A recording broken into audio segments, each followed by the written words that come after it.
Welcome to part 1 of every European Cup season explained. We're diving deep into the first 16 years of one of football's greatest tournaments, a journey through dominant dynasties, tactical revolutions, and legendary players. Let's begin with how it all started. The European Cup was born in 1955. French journalist Gabriel Hanet proposed a continental competition after watching the success of South America's club championship. UEFA embraced the idea, and their first president, Ebi Schwartz, helped lay the foundation for a competition that would change football. From 1956 to 1960, Real Madrid were untouchable, with Alfredo Di Stefano pulling the strings, fearing Puskas breaking records, and Francisco Gento delivering lightning pace. Madrid won the first 5 European Cups in a row.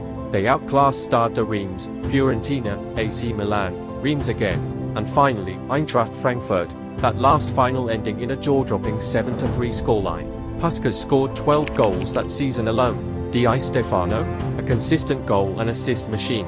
This was football's first real super team. In 1961, Real Madrid's run was finally broken.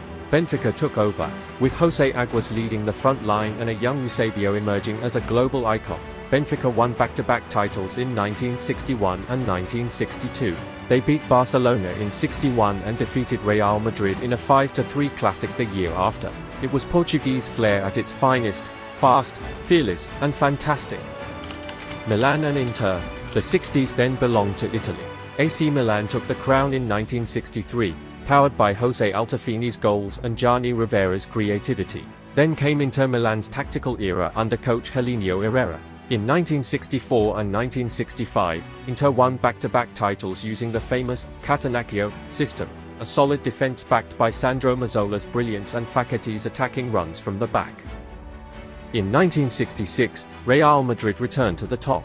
With Gento now a veteran and Amancio Amaro stepping into the spotlight, Madrid defeated Partizan Belgrade to claim their 6th title. It was the end of an era, the last time Madrid would lift the trophy until the late 90s. Then came the British Storm.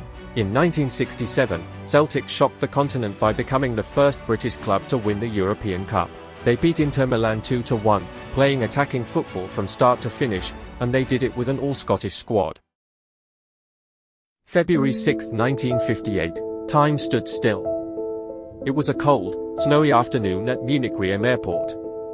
The plane, carrying Manchester United's legendary Busby Babes, attempted to take off for the 3rd time after refueling on their way back from Belgrade. They had just secured a place in the European Cup semi-finals. Spirits were high, the future was bright, but fate had a different plan. As the aircraft accelerated down the runway, it struggled to gain speed. Slush and ice dragged at the wheels. The plane never lifted. In a horrifying instant, the aircraft plowed through a fence, smashed into a house, and burst apart. The Munich Air Disaster claimed 23 lives, 8 Manchester United players, 3 club staff, 8 journalists, 2 crew members, and 2 other passengers. The world watched in horror. Football wept. 10 years later, something extraordinary happened. In 1968, Manchester United won their first title.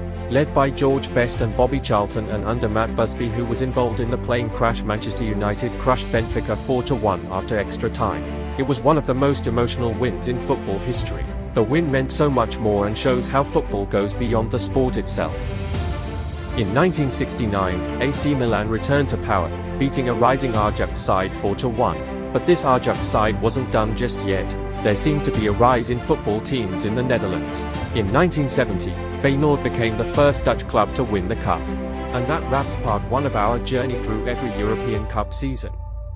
From Real Madrid's early rule to the rise of Dutch and British dominance, this era laid the foundation for European football's rich legacy.